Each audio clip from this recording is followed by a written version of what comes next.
सत्य को खोजने वाले आप सभी साधकों को हमारा प्रणाम।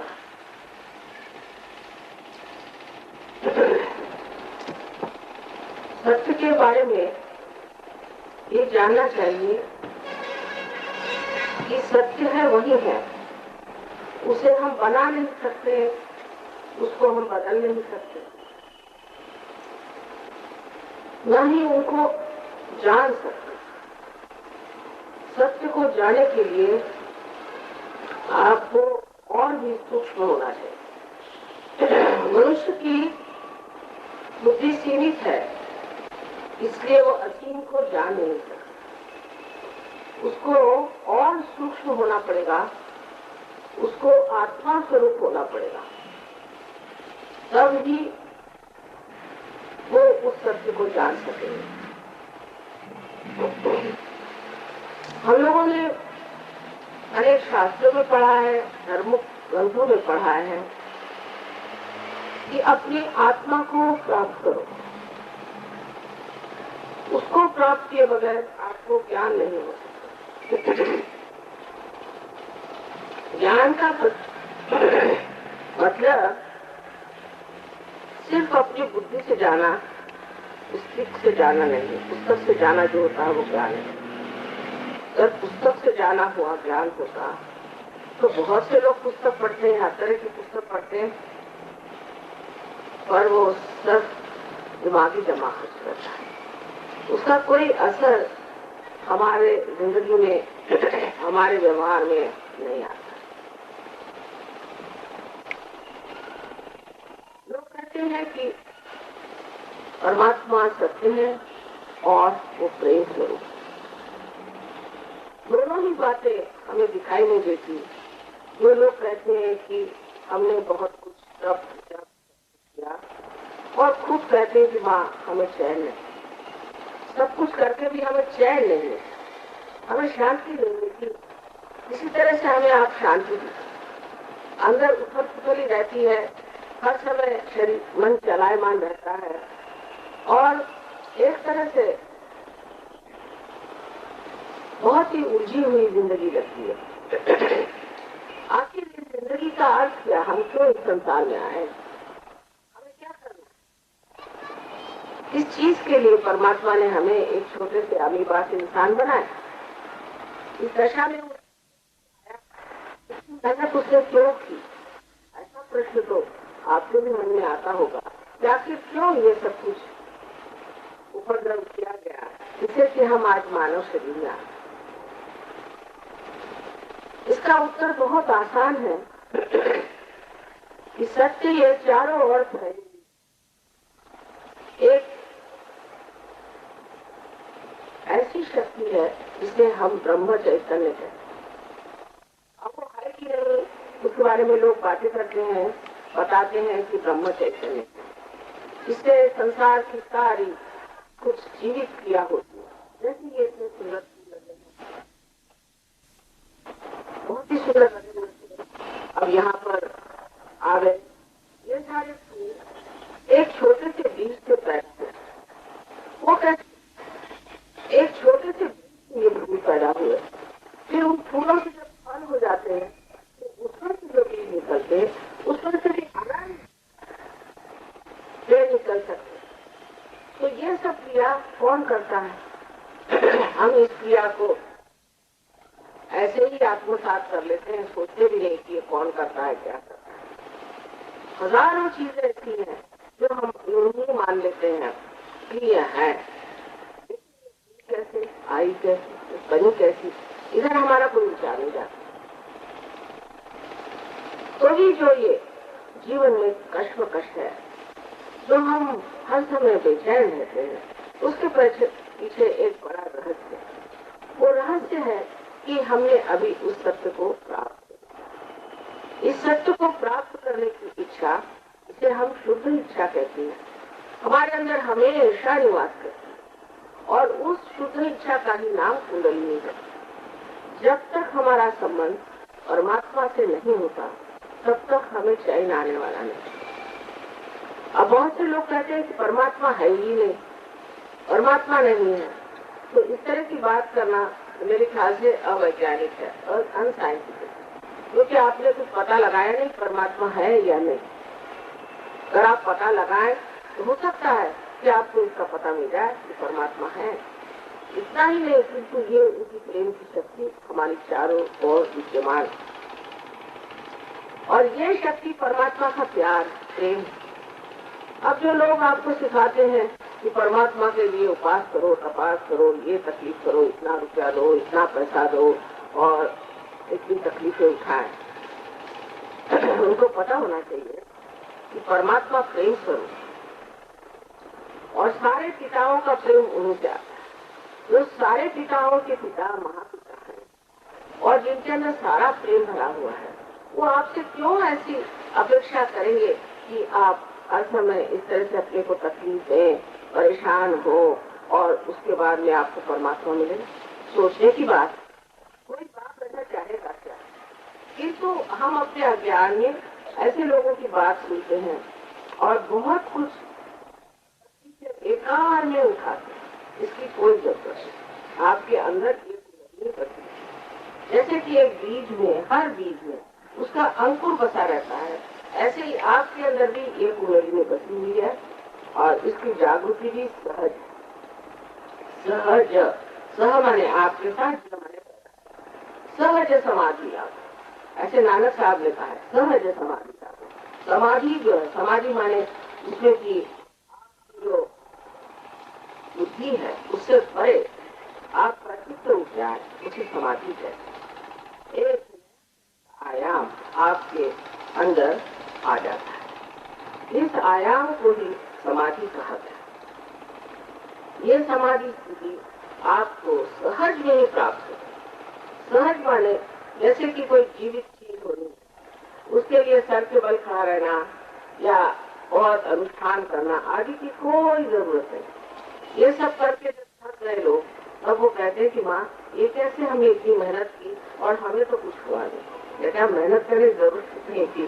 जब आप यहाँ रह रहे हो, यहाँ पर आपका परमात्मा है, तो आप क्यों खुल के बाहर जा रहे हैं?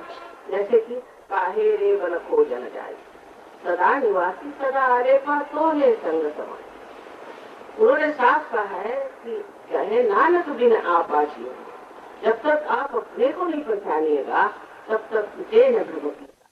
इसी प्रकार हमें ध्यान में लेना चाहिए कि अगर इस परम सत्य को जानना है तो उसके लिए हमें दौड़ करने की जरूरत है। ये परमात्मा का ही निर्देश। उन्होंने ये सृष्टि बनाई, उन्होंने आपको इतने संजोग संभाल करके मनुष्य बनाया। ये कुंडली भी बड़े कितनी सुंदरता से आपके अंदर बनाई हुई है और आपको पता भी नहीं कि आपके अंदर ये सब चीजें हैं और इतना सुंदर चक्र आदि। और जब ये कुंडली आपकी जागरूक हो जाएगी तो आप चारों तरफ फैली हुई जो कुछ भी सृष्टि है, जिसे हम की ब्रह्म चैतन्य कहते हैं, उसकी प्रचिति होगी, उसको आप महसूस करें, उसका बोध होगा। यही ज्ञान, उसका बोध होना यही ज्ञान है। ये नहीं कि हम बुद्धि से बातें करें। उसका ज्ञान हमारे इंद्रियों में, हमारे इसको सेंट्रल नर्वस सिस्टम कहते हैं, उस पर होता है। आप उसको जान सकते हैं। और उसके लिए आदि शंकराचार्य ने कहा है सलीलम, ठंडी ठंडी सी हवा, बहुत ज्यादा ठंडी नहीं, बहुत ज्यादा गर्मी भी नहीं, और जैसे कुछ ठंडी ठंडी लहरें, उसे उन्होंने सौंदर्य लहरी के नाम से वर्णित किया हुआ है। इसको आप महसूस करते। आपको तो पता नहीं क्या क्या बता दिया है, क्योंकि आप काफी माहिर हो गए इस युग में और उन्होंने ये सारी बातें आपको समझा दी है। पर कुंडली के जागरण से आपको आत्म साक्षात्कार प्राप्त होता है, आत्मा का ज्ञान होता है। और आत्मा क्या चीज? आत्मा आपके हृदय में परमात्मा का प्रतिबिंब है। यह आत्मा जागरूक है, सब कुछ देखता है, सब नाटक आपका देखता है, और आपके चित्त में नहीं। जब यह आत्मा आपके चित्त में आता है, आत्म साक्षात्कार की वजह से, तो आपका चित्त ही आलोकित हो जाता है। आप कहीं भी लक्ष्य करें तो जो भी चीज पर आप ध्यान दे, वहीं वो कार्यान्वित हो जाता है, वहीं उसका असर आ जाता है। ये तो एक आत्मा का विशेष रूप है कि उसके प्रकाश में आपको कोई भी चीज आप जानना चाहें वो जान सकते हैं, और वो भी उसका केवल ज्ञान आप जानते हैं। अगर एक सहयोगी से आप पूछे इसको क्या बीमारी है, तो वो वही बात बताएगा, दूसरे से पूछे तो भी वही बात बताएगा। आप 10 छोटे बच्चों के आंख में पट्टी बांध दे और उससे पूछे कि ये सामने आदमी बैठा है, इसे कौन सी तकलीफ है, तो वो एक ही उंगली दिखाएगा तकलीफ है, या 2 उंगलियां दिखाएगा। सब बच्चे एक ही चीज। केवल ज्ञान का मतलब ये है कि एक ही चीज मालूम, यही केवल सत्य, जिसमें सब एक ही चीज जानते हैं। अगर सभी लोग एक चीज को जान जाए कि वो ही सत्य है, तो झगड़ा काहे का करेंगे। आज झगड़े इसलिए होते हैं कि कोई इस चीज को सत्य कहता है, कोई उस चीज को सत्य कहता है, उस चीज को सत्य कहता है। सब अंधे हैं। जैसे कि आपने तो हाथी की स्टोरी पढ़ी होगी कि जब हाथी को देखने गए अंधे लोग, तो कोई कहने लगा कि ये खंबा है, तो कोई कहने लगा सांप है, तो कोई कुछ कहने लगा। इसी प्रकार जब हमारा आत्मज्ञान प्रकट नहीं होता है, जब तक हम केवल ज्ञान को प्राप्त नहीं होते हैं, तो हम सब अलग अलग तरह से, जैसा जैसा हमारा मस्तिष्क चले उस तरह से सोचते हैं, उसी तरह से हमारी धारणा होती है, और इसलिए उसी को सत्य मान के हम झगड़ा करते हैं। किंतु सत्य को जानना ही सबसे बहुत जरूरी चीज है आज, जिससे कि आप सब समझ लेंगे इस बात को कि आप एक ही परमात्मा को रखते हैं। इसी भूमि में आपको पता है श्री कृष्ण ने अपना विराट स्वरूप अर्जुन को, और इसी भूमि में अर्जुन ने देखा था कि उनके शरीर के अंग प्रत्यंग में एक एक देव देवता बैठे। इसी प्रकार जब आप सहयोग में उतर के आत्म साक्षात्कारी हो जाते हैं, आप महसूस करते हैं कि आपके अंदर एक सामूहिक चेतना जागरूक हो। वो ऐसी कि जैसे ये हाथ हमारा, इसको अगर कोई तकलीफ हो जाए तो सारे शरीर को उसका ज्ञान हो जाता है, और सारा शरीर उसको ठीक करने के लिए दौड़ता है। इसी प्रकार सारा समाज एक हो जाता है। मैं जब रशिया गई थी तो मुझे बड़ा आश्चर्य हुआ कि रशियन लोगों के लिए जर्मनी से 25 लोग दौड़े हुए हैं, और बड़ी भावना ऐसी उभरी मेरे अंदर कि इन लोगों ने जर्मनी में जैसे कितनी दुश्मनी हो ली थी, और कितने रशियन को मार डाला था, कितने इनके साथ अन्याय किए थे, और ये दौड़े दौड़े चले आए 25 के 25। तो मैंने उनसे पूछा कि भाई तुम किस लिए आए हो यहाँ, क्या तुमको हो गया। पहले माँ, हमारे बाप दादाओं ने बहुत पाला, हमसे बर्दाश्त नहीं था, लेना हमें अच्छा नहीं लगता, उससे हम बहुत दुखी हैं, और हमने सोचा कि बड़ा अच्छा मौका है इस वक्त जा करके अगर हम इन लोगों का तो कुछ तो हमारी जो दुखद भावनाएं हैं वो थोड़ी सी तो सहलाई जाएगी, थोड़ा सा तो। एक जमाने में जो चढ़ चढ़ करके गए थे और हजारों हजारों हजारों ऐसे रशियन को मार डाला था, आज उन्हीं के बच्चे उनको धुतकार रहे हैं। तो देखिए, हमसे जो कुछ हो सकता है हम आपके आत्म साक्षात्कार के लिए करें। और उन्होंने बड़ी मेहनत की, बड़े प्यार से, बड़े दुलार से, बहुत ही नजाकत के साथ कहना चाहिए, उनसे बातचीत की और उनको आत्म साक्षात्कार।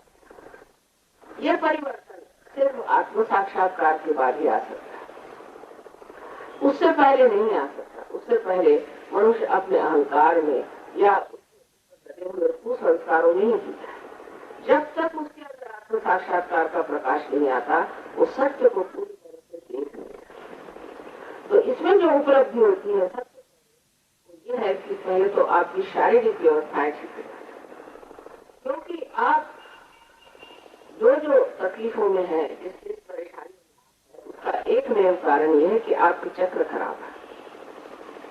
यह चक्र जो है, इसमें जो कुछ भी थोड़ी बहुत सीमित शक्ति थी उसको आपने इस्तेमाल कर लिया, और अब वो बिल्कुल निशक्त हो गए हैं, इसलिए आप बीमार हो।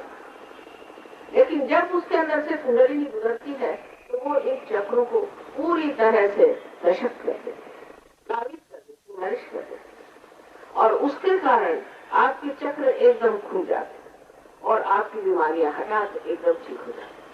अब बहुत से लोग कहते हैं कि मां पता नहीं कैसे बीमारी ठीक हो गई। आज डॉक्टर साहब मुझे बता रहे थे बड़े भारी आदमी है और उनके एकदम आवाज बंद हो गई। तो बस उन्होंने कुछ नहीं किया, थोड़ा सा हाथ में और नाम लेकर के और उनके पेटवा जी से कुछ में लगा दिया, एकदम से उनकी आवाज खुल गई। आपके यहाँ पिछले साल आप जानते हैं कि एक साहब थे जो बचपन से बोलते नहीं थे, वो एकदम बोलने लगे, जो सुनते नहीं थे सुनने लगे। ये सब कैसे होता है? ये सिर्फ कुंडलिनी के जागरण से होता है। और ये आपकी अपनी हर एक की व्यक्तिगत माँ है, आपकी अपनी माँ। ये आपको कोई तकलीफ नहीं देती, आपको पुनर्जन्म देती है, जो कुछ भी तकलीफ है खुद उठाती है। और इसके वो आतुर बैठी है कि किस तरह से मैं अपने बच्चों को याद में साक्षात्कार। दूसरी चीज जो इसमें होती है कि आपका जो मन हर समय दोलायमान रहता है, हर समय तकलीफ में रहता है, दौड़ते रहता है, वो एकदम शांत हो जाता है। और जब वो मन एकदम शांत हो जाता है,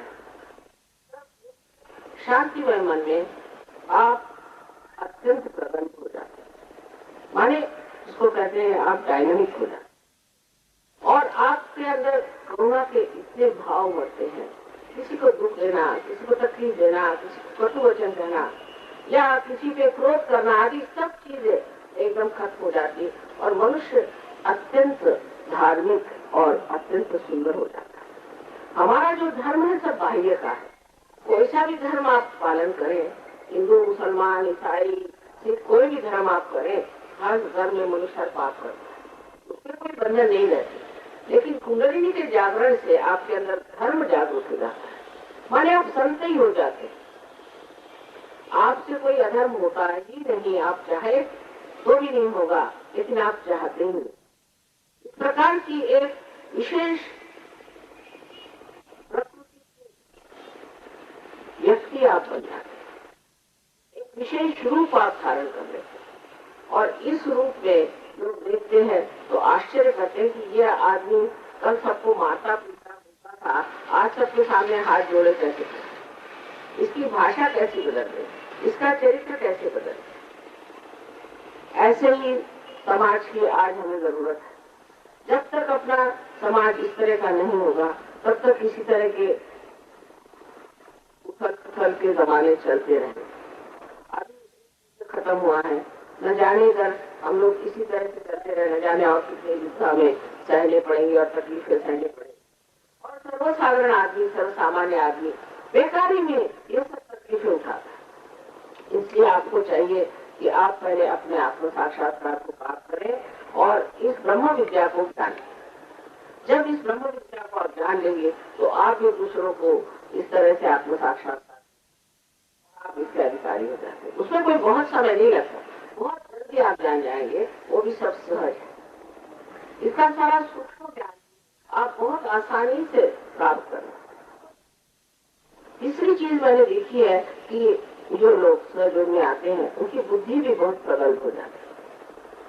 बुद्धि में जो गलत चीजें हैं जिससे हम लोगों को ठगते हैं, सताते हैं और झूठ बोलते रहते हैं, वो सब जा करके एक बड़ी तैयार होती है और जो कि ऐसी सामने लाती है कि जो हमने कभी सोची नहीं। जैसे कि एक साहब है, वो एक चार्टर्ड अकाउंटेंट और वो एकदम से ही एक बड़े भारी कवि हो गए। कोई है जिसको गाना बजाना आता नहीं था, वो एकदम से बड़े भारी प्रसिद्ध गायक हो गए। बच्चे हैं जो पढ़ने लिखने में बहुत ही कमजोर हैं, माँ बाप को बहुत जवाब देते हैं हर समय और तमीज़ करते हैं, ऐसे बच्चे भी एकदम से क्लास में फर्स्ट आने लगे। और ऐसे हमारे रिकॉर्ड है कि कोई समझ नहीं सकता कि ये लोग इतने जल्दी कैसे इतने बड़े बड़े इम्तिहान पास हो जाते। इसका असर सबसे बड़ा जो मैं हरियाणा वालों के लिए बताना चाहती हूँ वो ये है कि आपका जो एग्रीकल्चर है, कृषि में बहुत होता है। जो सहयोगी हो जाता है उसके खेती में उत्पन्न जो कुछ भी होता है उसकी उपज कभी कभी 10 गुना ज्यादा भी हो सकती है। उसकी गाय है जो बहुत कुछ ज्यादा, अरे समझ लीजिए 5-6 गुना भी ज्यादा दूध ले सकती है। ये कैसे होता है? क्योंकि उसके हाथ से चैतन्य बह रहा है, उसके अंदर चैतन्य बह रहा है और चैतन्य ही सारी शक्ति का स्रोत है। जब इस शक्ति को आप इस्तेमाल करते हैं तो आपको आश्चर्य होगा कि इससे कहां से कहां आप अपनी उपज बढ़ा सकते हैं, और वो भी नॉन हाइब्रिड चीज। आपको हाइब्रिड चीज की जरूरत नहीं, जो नॉन हाइब्रिड चीज होती है उससे आप बढ़ा सकते हैं। हमारे यहाँ कुछ लोगों ने इसका प्रयोग किया था, तो आपको आश्चर्य होगा इतने बड़े बड़े सूर्य के फूल लेते, और वो सूर्य के फूल उठाना भी मुश्किल था लोगों को, और 2-3 आदमी उसे उठाते। एक एक फूल में 5 सेर से लेकर के 1.25 सेर तक तेल, इसी प्रकार चावल, इसी प्रकार हर चीज कई गुना अधिक तरीके करने हुआ, बहुत अच्छा उत्तम इस प्रकार का होता है। और आश्चर्य की बात है कि इस तरह का जो गेहूं था उसको कोई चूहा वगैरह कोई खाता ही नहीं, जैसे कोई पवित्र चीज है, उसके चूहा वगैरह कोई नहीं खाता था, ऐसे पड़े खुले रहे, कोई नहीं खाता। तो इस प्रकार की जो चैतन्य की शक्ति हमारे चारों ओर फैली हुई है, उसे प्राप्त करना हमारा जन्म सिद्ध अधिकार है। और उसे प्राप्त करने के बाद ये सारे परमात्मा के आशीर्वाद एक साथ हमारे पास आ जाते हैं। यही प्राप्त करना है। इसीलिए आज तक हमने जो कुछ भी मेहनत की है वो एक ही चीज के लक्ष्य में कि हम आत्म साक्षात्कार को प्राप्त करें। एक लेक्चर में सारी बातें बताना बहुत कठिन है, और आशा है कि आप लोग चाहे तो कुछ सवाल मुझे पूछ सकते हैं, और उसके बाद मैं आपको आत्म साक्षात्कार अनुभव देने का प्रयत्न करूँ, क्योंकि 10 मिनट और लगेंगे। तो कृपया कोई प्रश्न हो।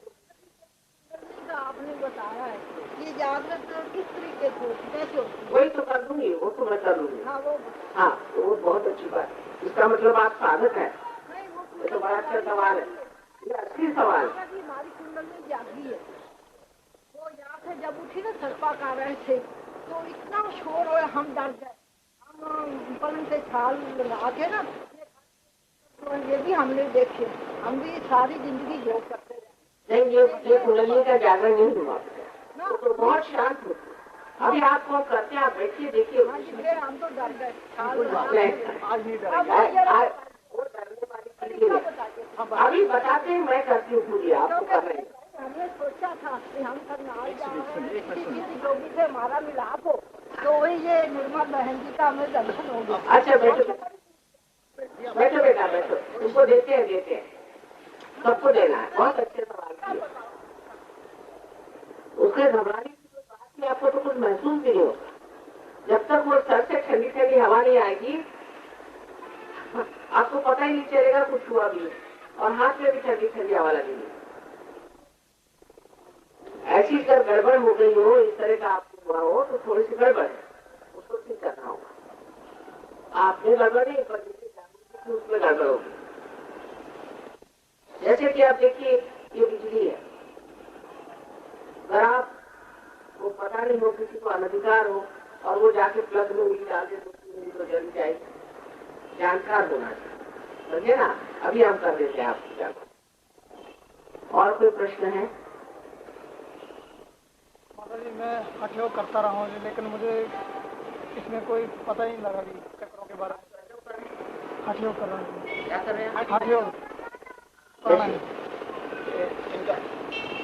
ये कह रहे हैं कि मैं हठयोग करते रहा और मुझे कुछ मिला ही नहीं। हाँ माने 2 नाड़ियां है, हाँ अर्थात सूर्य और चंद्र 2 नाड़ियां हैं, उसको हठ योग कहते हैं। हठ योग में अष्टांग होते हैं, उसमें से आप जानते हैं कि अष्टांगों में इस तरह के अनेक प्रकार हैं। उसमें से आसन इतना सा एक छोटा सा हिस्सा है। हम लोग हठियों का मतलब है कि शरीर को मोड़ना, शरीर को घुमाना, इसी को समझते हैं। ये गलत बात है, क्योंकि अंत में अगर आप देखें तो किसके लिए सब करते हैं, उसी समाधि अवस्था को प्राप्त करने के लिए। और पातंजलि ने पूरी तरह से वर्णन किया है कि समाधि अवस्था को प्राप्त करने के लिए ही ये सब करना चाहिए। अगर उससे सिर्फ आप 5 दिन इस तरह से व्यायाम करते रहे, एक्सरसाइज करते रहे, तो वो किसी काम जो हम आपको अभी बता सकते हैं कि इस तरह का आसन आप करें। पर ये सारा शास्त्र है। अगर आपको पेट खराब है और आप अगर आपके गले का ही आसन करते हैं तो आपका पेट तो खराब हो जाएगा, गला भी खराब हो जाएगा। इसका सारा शास्त्र है। कोई जरूरी नहीं कि आप आसन करें सर्जों को, पर अगर जरूरत हो तो बताया जाएगा कि आप एक आसन इतना कर लीजिए, इससे आपको फायदा हो जाएगा। तो हठ योग आजकल का जो है वो सिर्फ मेरी समझ नहीं आता, जैसे कि सारी दवाइयाँ आप एक साथ खा लीजिए, इस प्रकार है। कुछ उसमें ये नहीं सोचते कि किसको क्या हठ योग करना है, कौन सा करना है, कहाँ तक करना है, कौन सी सीमा में रहना है। कोई अर्ज नहीं है, अभी हम आपको दे देंगे। इस प्रकार के अनेक विचित्र विचित्र योग आजकल निकले हैं। मतलब इसका तो बाजार खुल गया, आप जानते हैं। हर योग में पैसा नहीं लिया जाता, क्योंकि तो इसका कोई पैसा आप दे नहीं सकते। प्यार का कोई मूल्य नहीं। अपनी घर की आपको उसको आप कितना पैसा देते हैं, उसको तो पैसा समझता नहीं। ऐसे ही कुंडलिनी को भी पैसा नहीं समझता। तो आजकल मार्केट में लोग बैठे हुए हैं, पैसा मांगते हैं और बहुत गुरु लोग पैसा खाते हैं। इनसे बच के रहिए, ये सब झूठे लोग हैं।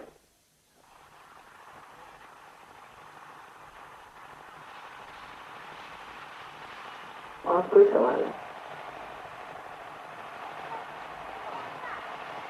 इंसान केवल चमत्कार को ही नमस्कार क्यों करता है? दूसरा, क्या बिना कर्म के सफलता मिल सकती है? अच्छा बेटे, इन्होंने कहा कि मनुष्य चमत्कार को ही नमस्कार करता है। सो क्यों? ये तो मनुष्य की अपनी गलती है कि चमत्कार को नमस्कार करता है। उसको कहना चाहिए कि मुझे आत्म साक्षात्कार दो, मुझे और कोई चमत्कार नहीं चाहिए, मुझे अंदर का चमत्कार चाहिए, बाह्य का चमत्कार नहीं चाहिए। लेकिन मनुष्य अज्ञान में चमत्कार को नमस्कार करता है। ये बहुत गलत बात है। इसी का लोग फायदा उठाते हैं और अधिकतर से ये लोग जादूगर होते हैं जो चमत्कार दिखाते हैं। असलियत कुछ नहीं होती, उसमें कुछ पाने का नहीं होता है। और इन्होंने ये भी पूछा कि बगैर कर्म के फल मिल सकता है। तो कर्म करना भी एक तरह से हमारे अंदर विचार है कि हम कोई कर्म कर रहे हैं। ऐसे हम करते क्या? यही सोचिए कि हम एक बीज से तो पौधा नहीं निकाल सकते, कोई जीवित कार्य हम नहीं कर सकते।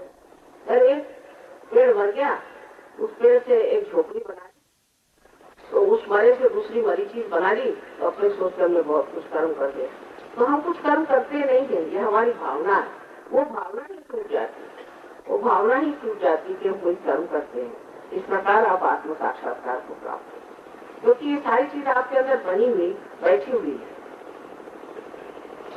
क्या कह रहे थे आप?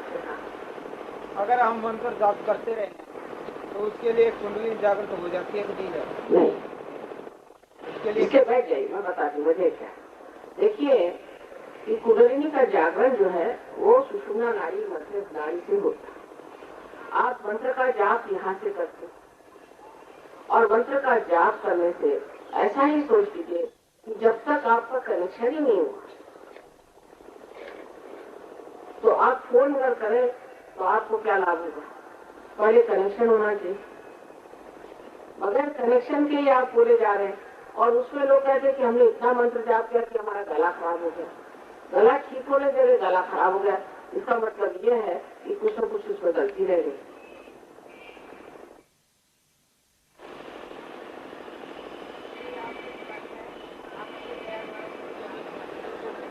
माता जी एक मिनट आप अपनी कृपा द्वारा मुझे भी आत्म साक्षात्कार का ज्ञान दीजिए। वाह भाई, और फिर तो बहुत अच्छी है, सब अच्छी बातें कर रही है। ठीक है, आपको अभी देखते हैं। माता जी, हमारे घर में क्लेश रहता है हर टाइम और गुस्सा मुझे बहुत आता है। मैंने जिस दिन से आपकी फिल्म देखी है इधर SD स्कूल में, तो आज मुझे पता लगा है, मुझे मेरा दोस्त लेके आया। तो मुझे बस शांति चाहिए। अब धीरे धीरे हो ही जाएगा, सब ठीक हो जाएगा। तुम इसमें ध्यान रोज किया करो, जैसे बताया गया है उसे एकदम शांत हो जाओ। फर्क आ गया कह रहे हैं, बताइए। जिसकी वजह से मैं आप हमारे कोई दवाई नहीं करती। हमारे घर में कहते हैं कलेश रहता है, इस प्रकार की वजह से बीमार रहते कोई दवाई नहीं। अब कोई जरूरत नहीं, आप इसे पा लीजिए, सब कुछ ठीक हो जाएगा। जैसे कि हमें लगता है कि हम कीचड़ में हैं, लेकिन कीचड़ में आप कमल स्वरूप है। सिर्फ आपका कमल जो है वो प्रस्फुटित होना चाहिए, उसे ऊपर आना चाहिए, इतना ही फर्क है।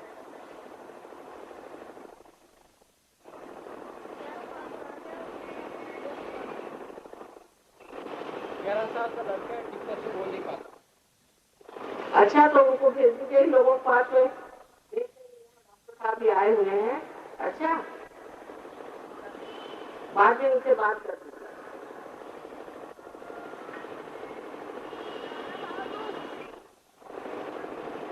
आप आए थे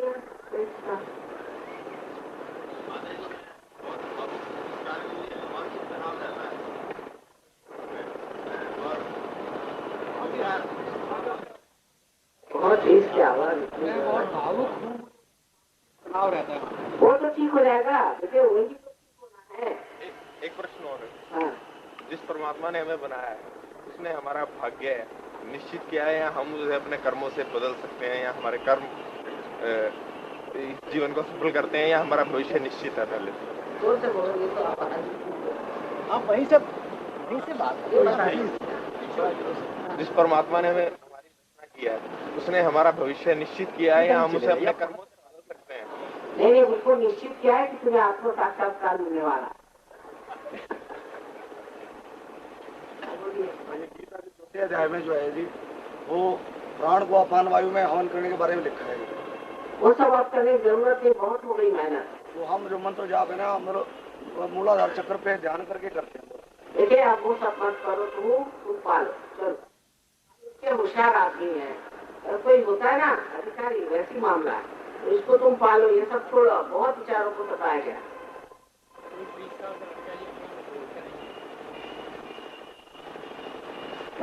20 साल का लड़का है, बोलता नहीं है, कम बोलता है। अच्छा, तो आप उनसे जरा संपर्क साधिए, लोग बता देंगे बाद में। अच्छा,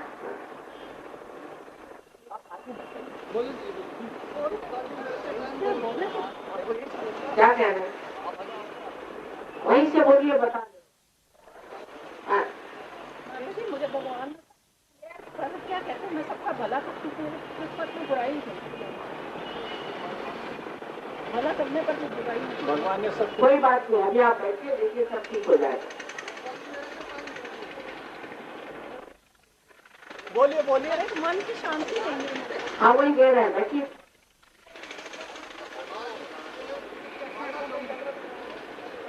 माता जी के आपका जो बेटा है, उसके ना शरीर बहुत खराब है और चमड़ी का रोग बहुत है, आप और इसको आप आशीर्वाद दीजिए।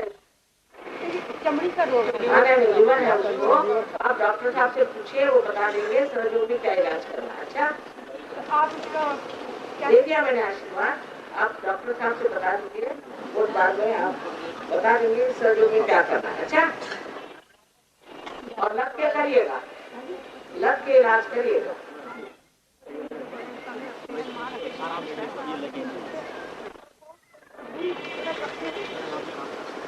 अच्छा, देखते हैं आपने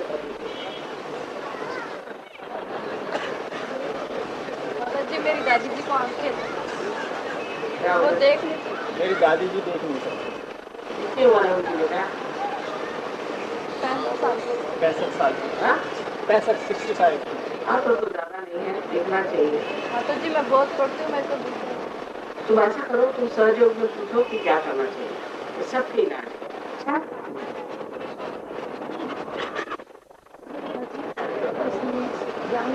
इसे पूछ लीजिए उधर से। सुनो, चलिए। यहाँ में दादियाँ किसके इसके ध्यान में बैठिए। राधा स्वामी जी के ध्यान में बैठे।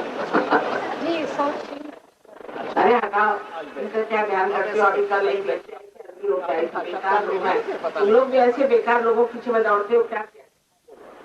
गुरु ग्रंथ साहब में लिखा है जी, चाहे लख चंदा उगे सूरज चढ़े हजार, अन्ना चानन होनिया गुरु दिन को रंजार। हाँ, गीता में भी यही है कि ये करोड़ों सूर्यों के समान है। और वो आपका सवाल बताओ। सवाल ये है, वो जब साक्षात्कार होता है जी, ये पहचान है जी उसकी, क्या इस प्रकार का प्रकाश होता है। शुरू में नहीं होगा बेटे, बाद में होता है जी, ये डेफिनेट है जी। हम आज तक यही पढ़ते आ रहे हैं और महसूस भी करते हैं कि परमात्मा एक है और निराकार है। अभी अभी कुंडली में बताया है कि वो गणेश जी भी हैं, विष्णु भी हैं। क्या आकार सचमुच हैं या ये काल्पनिक नाम है? नहीं, आकार भी है, निराकार भी है। और जब आकार पे लोग गड़बड़ करने लगे तो उन्होंने निराकार की बात करी। जैसे समझ लीजिए, आपको अगर शहद लेना है तो आप फूलों की बात करें। जब फूलों की बात करी तो लोग फूले को लेकर बैठ गए। उनका बाबा फूल की नहीं, चलो शहद की बात करो। तो उन्होंने शहद की बात करी तो फिर शहद को लेकर बैठ गए। शहद की बात होती रही, बात ही रही। अब शहद पाने के लिए आपको मधुकर होना चाहिए, ये सहयोग है। तो फूल भी है और शहद भी है, लेकिन आप मधुकर नहीं है, आपको मधुकर होना चाहिए।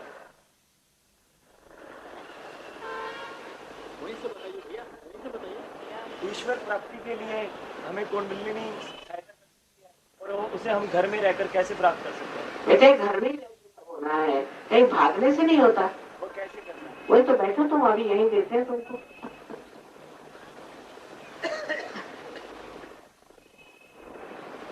अगर आजकल के जवान बच्चे ऐसा सोचने लग गए तो बड़ी खुशी की बात है, अपना देश ही बदल जाएगा। बेटा बोलो।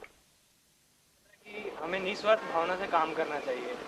तो मैं ये कहता हूँ कि अगर हम सहयोग करते हैं तो ये अपने भलाई के लिए करते हैं या किसी और की भलाई के लिए? क्या ये सब दूसरों की भलाई, ये तो बड़ी भारी चीज है कि इसी में आप निस्वार्थ हो सकते हैं, क्योंकि स्वार्थ छूट ही जाता है इसमें। और दूसरों की भलाई होती है ऐसी क्योंकि आप में सामूहिक चेतना जागृत हो जाती है, तो आप दूसरों की मदद कर सकते हैं। अब मैं देखिए, किसी की बीमारी खास ठीक नहीं करती, यही लोग सब ठीक करते हैं, फिर ये जिनको दे देंगे वो ठीक करेंगे। इसी तरह से जोत बढ़ेगी।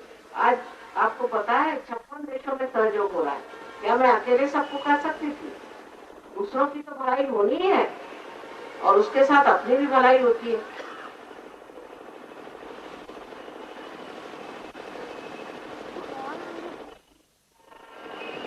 भगवान मुझे बुद्धि दे, हाँ? भगवान मुझे बुद्धि दे। देंगे देंगे, बैठिए बैठिए। बच्चों की बात वो बराबर सीधी सीधी बात करते हैं। अच्छा, तो अब सब अगर प्रश्न तो जरा अपने बुद्धि से कहिए और मन से कहिए, थोड़ी देर ठंडा रहे।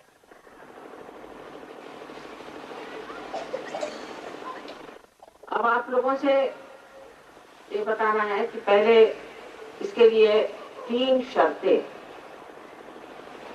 पहली शर्त ये है कि मैं बड़ा पापी हूँ, मैं बड़ा दुष्ट हूँ, मैं बड़ा खराब हूँ, मैंने ये खराबी की, वो खराबी की, इस तरह की बातें आप इस वक्त इस काल में इस चीज को आप भूल जाइए बिल्कुल ही, और अपने को किसी तरह से गिराने की बात नहीं करते।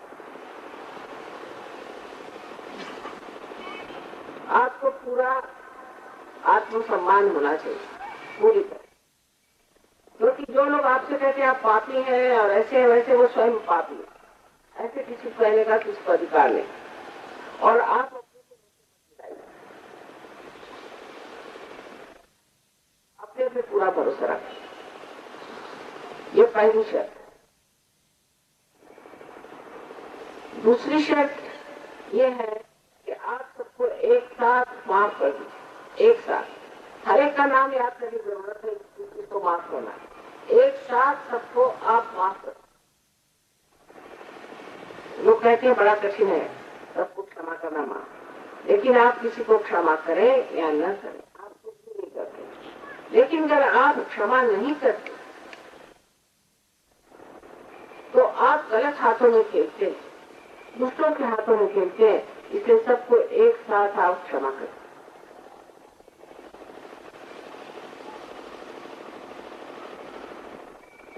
और तीसरी चीज ये है कि पूर्णतया आत्मविश्वास रखें, आप सबको आत्म साक्षात्कार हो जाए। पूर्ण विश्वास रखें अपने ऊपर, शंका नहीं करनी कि मुझे कैसे होगा, मैं कैसे प्राप्त करूंगा। समय आ गया है, क्योंकि एक नया आयाम खुल गया है जिसे हम कहते हैं कृत युग। पहले जो था जिसे हम कलियुग कहते थे, उसी के साथ साथ अब एक नया युग आरंभ हुआ जिसे कृत युग कहते हैं, जहाँ ब्रह्म चैतन्य स्वयं कार्यान्वित हो गए। और इसके कारण आप सब लोग प्राप्त कर सकते हैं आत्म साक्षात्कार। आपसे सिर्फ इतना कहना है कि इसके बारे में आप आत्मविश्वास रखें अपने अंदर।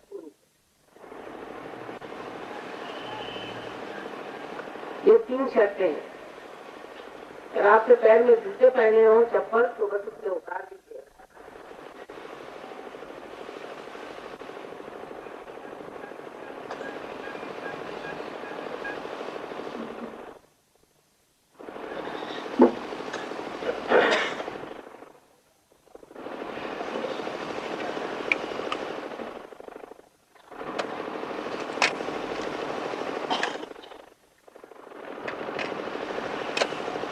अब दोनों हाथ इस तरह से आप करें।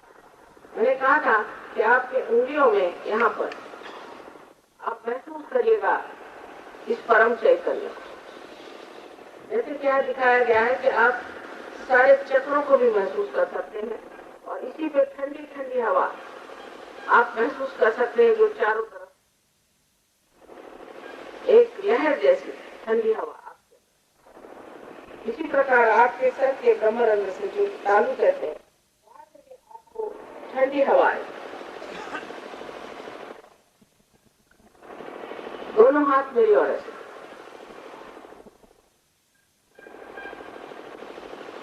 अब आंख बंद करने से पहले आपको बताऊंगी कि किस तरह से अपने चक्रों पे आप अलग अलग तरीके से हाथ रखें और जागरूक आप कर सकते।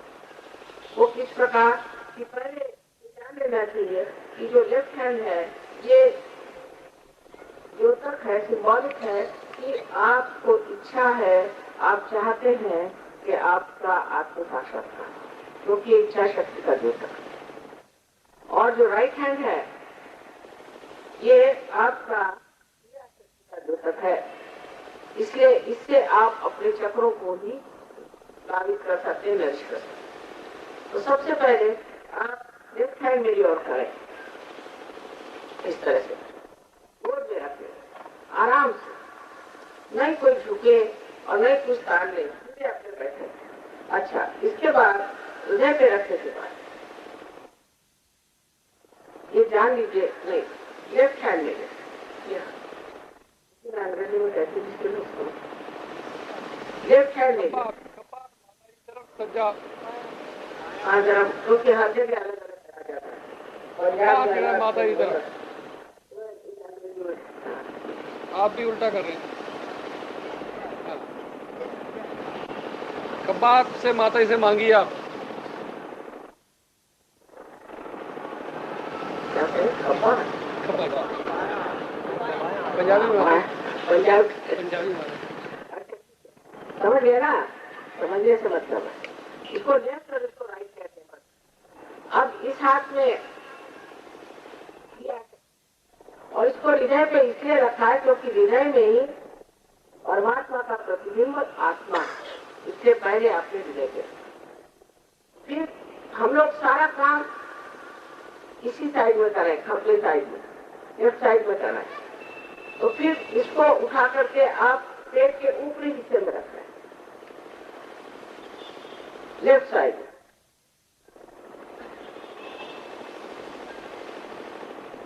ये जो चक्र है, ये हमारे अंदर जो बहुत बड़े सदगुरु हो गए उन्होंने बनाया हुआ है। ये गुरु तत्व का चक्र है।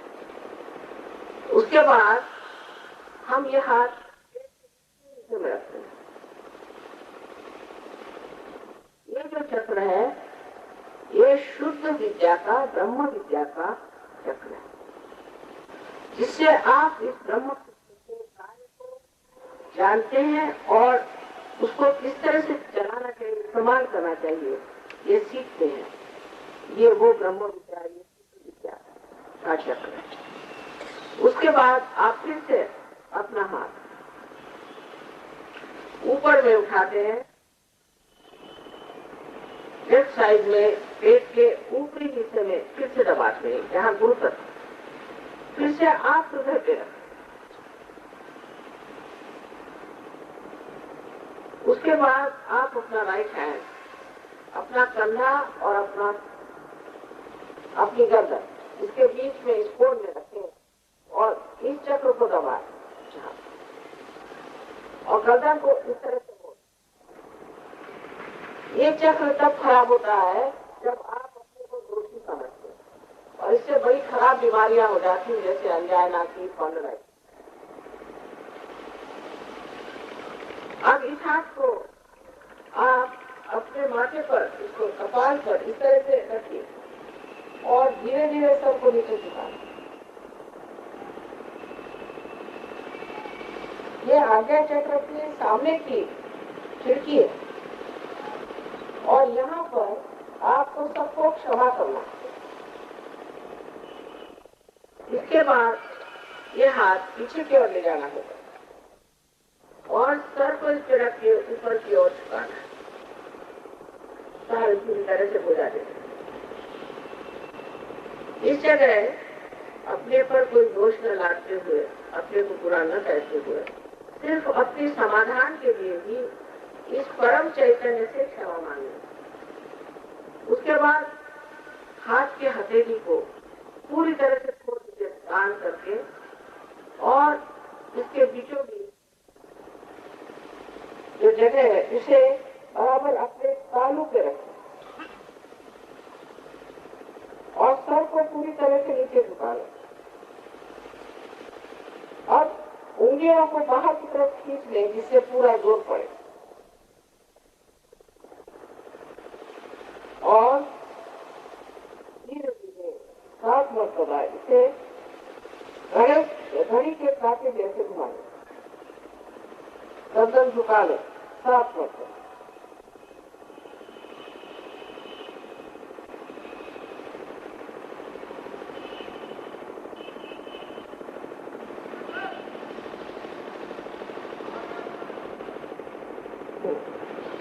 बस इतना ही अपने करने का है। अब आप अपनी आंखें बंद कर, चश्मा भी उतार लें और जब तक मैं न कहूं आप कृपया आंखें रखें। आंखें सब लोग चुपचाप बंद कर, कोई चीज कट रही हो उसे धीमी कर। अब अपना लेफ्ट हैंड मेरी ओर,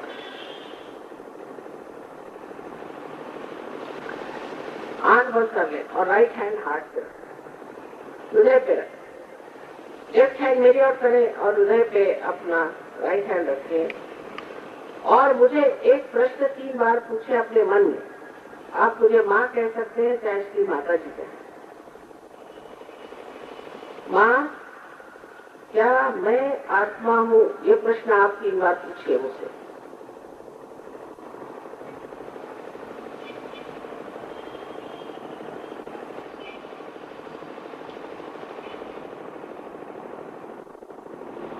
यही परम सत्य है कि आप आत्मा हैं।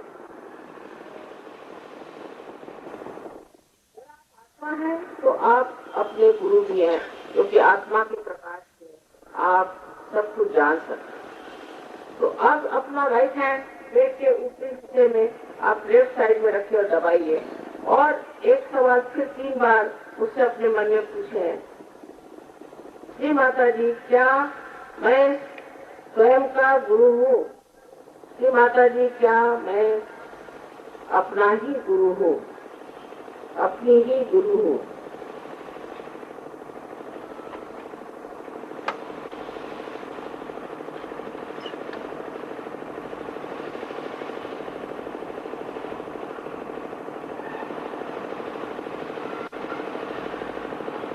अब आप अपना राइट हैंड पेट के निचले हिस्से में रखें, लेफ्ट साइड। ब्रह्म विद्या का स्थान शुद्ध विद्या का स्थान है इसमें मैं आपकी स्वतंत्रता का मान रखती हूँ और आपसे ये जबरदस्ती नहीं लादी जा सकती विद्या, इसे आपको मांगना होगा नम्रता पूर्वक। इसलिए आप 6 मर्तबा कहिए, क्योंकि एक चक्र में 6 पंखुड़ियां, इसलिए आप इसे 6 मर्तबा कहिए, श्री माता जी मुझे आप शुद्ध विद्या दीजिए। 6 मर्तबा कहिए।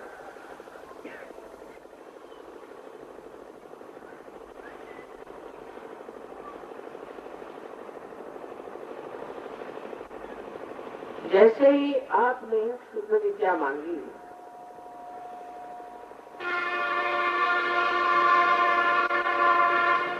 वैसे ही कुंडलिनी ऊपर की ओर चढ़ने लगी। इसलिए ऊपर के चक्रों को हमें अपने पूरे विश्वास के साथ लावित करना है, उसे नरिश करना है। अब अपना राइट हैंड पेट के ऊपरी हिस्से में रखें, लेफ्ट साइड में फिर से दबा के गुरु तत्व, और यहाँ पूरे आत्मविश्वास के साथ 10 मर्तबा कहिए, जी माता जी मैं स्वयं का गुरु हूँ, माता जी मैं अपना ही गुरु हूँ। 10 मर्तबा पूर्ण आत्मविश्वास के साथ आप कहें।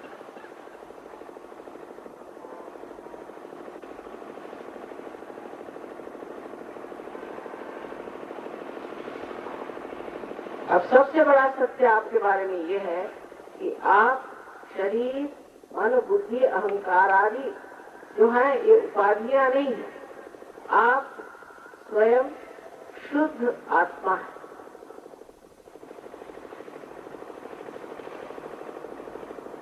अब अपना राइट हैंड हृदय पे रखें और यहाँ पूर्ण आत्मविश्वास के साथ 12 मर्तबा कहिए, श्री माता जी मैं शुद्ध आत्मा हूँ। पूर्ण आत्मविश्वास के साथ है।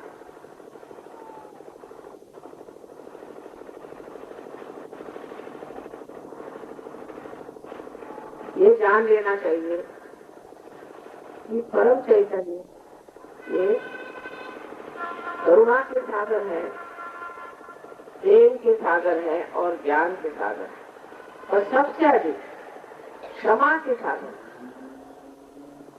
इसलिए आप कोई ऐसी गलती नहीं कर सकते जो इस क्षमा के सागर की शक्ति में ना पूरी तरह से भूल जाए।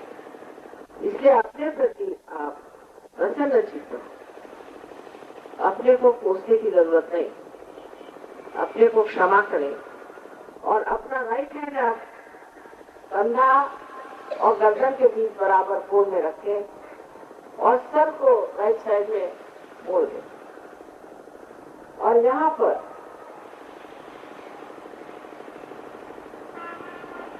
आपको पूर्ण आत्मविश्वास के साथ 16 मर्तबा कहना होगा, श्री माता जी मैं बिल्कुल भी दोषी नहीं हूँ, मैं बिल्कुल दोषी नहीं हूँ। इस तरह से 16 मर्तबा पूर्ण आत्मविश्वास के साथ आप कहिए। आप मनुष्य हैं और मनुष्य ही गलती कर सकता है, परमात्मा नहीं कर सकते। आप कोई परमात्मा नहीं है।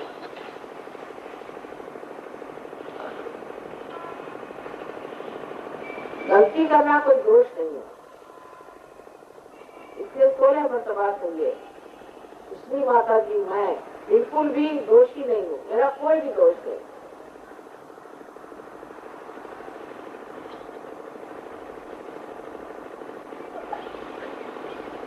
अपना सब राइट साइड में घुमा लीजिए और कहिए,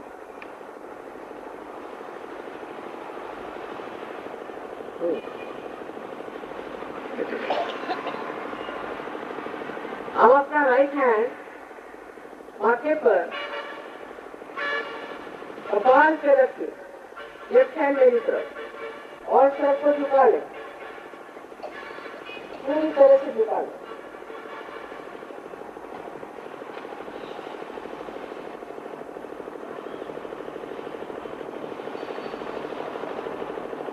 यहाँ पर हृदय से सबको क्षमा कर देना है। आप क्षमा करें या न करें कुछ नहीं करते, लेकिन अब आप जब क्षमा नहीं करते हैं तो आप उन लोगों के हाथों खेलते हैं जो आपको तकलीफ देना चाहते हैं। इसलिए ये मिथ्या है, इसे छोड़ दीजिए। सबको एक साथ आप क्षमा करें और यहाँ पर आप कहें, श्री माता जी मैंने सबको एक साथ क्षमा कर दी, पूर्ण हृदय से कहें।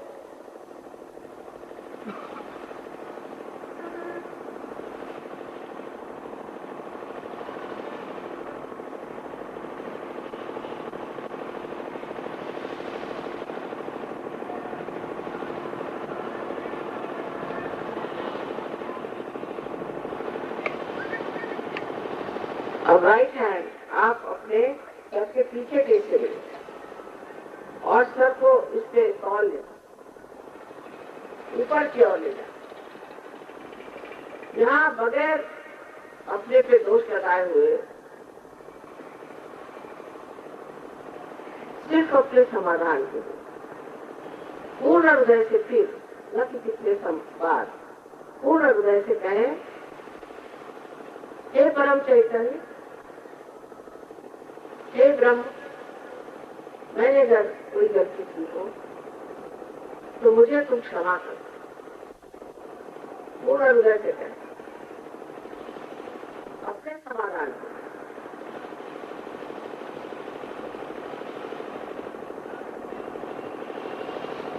बहुत से लोग जाने अनजाने गलती कर लेते हैं।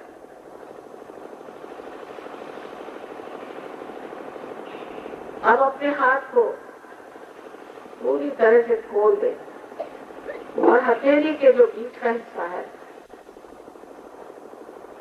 उसे बराबर अपने तालू पर, जो कि एक स्निग्ध हड्डी की बचपन में, उस पर रखें और सर को पूरी तरह से नीचे झुका लो, पूरी तरह। अब उंगलियों को आप बाहर की ओर बहुत दबाव करना चाहिए अपने सर की उंगली पर। अब इसे आप कृपया 7 मरतबा घड़ी के कांटे जैसे घुमाएं। लेकिन यहाँ पर भी मैं आपको जबरदस्ती आत्म साक्षात्कार नहीं दे सकती, आपकी स्वतंत्रता का मान रखती हूँ। इसलिए आपको मांगना होगा और 7 मरतबा आप कहिए, श्री माता जी मुझे आप कृपया आत्म साक्षात्कार दीजिए। हाथ में घुमाइए, अपने सर की चमड़ी घुमाइए दबा करके।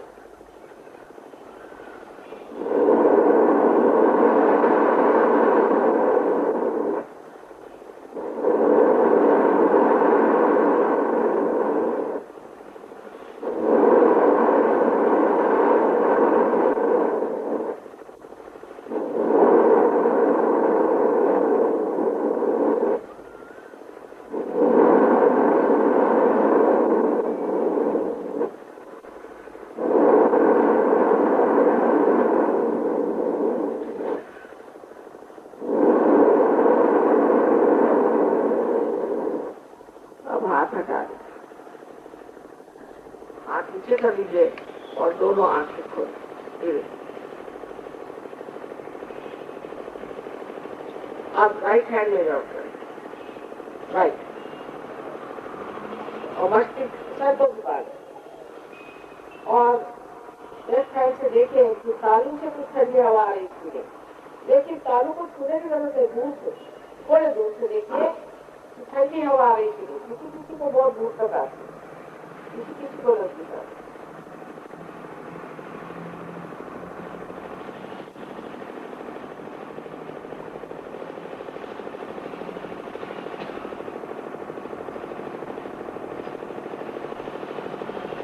अब लेफ्ट हैंड में योग,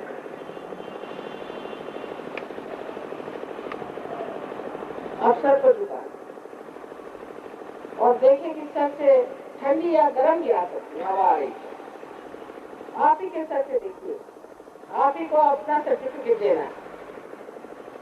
कोई कोई तो दूर आती है वो भी देख ले, कोई नजदीक आती है वो देख ले।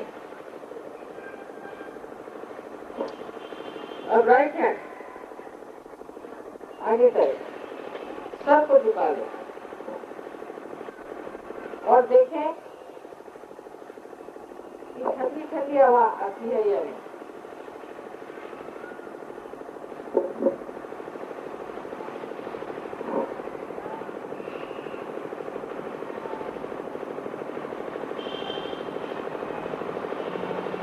अब दोनों हाथ आकाश की ओर करें और कदम पीछे करके एक सवाल करें, श्री माता जी ये क्या परम चैतन्य है या श्री माता जी ये परमात्मा की देव शक्ति? कोई सा भी इसमें से एक सवाल 3 बार आप करें।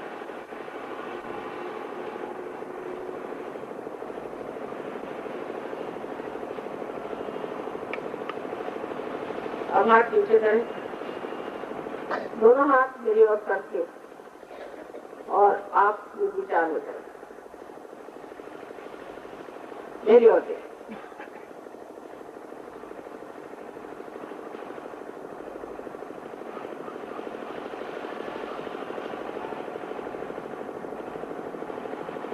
यही विचार समाज और अब देवी का की ओर जाना है। इन लोगों के हाथ में ठंडी या गर्म हवा आई हो या सर से आई हो ठंडी या गर्म हवा, वो लोग दोनों हाथ ऊपर करें।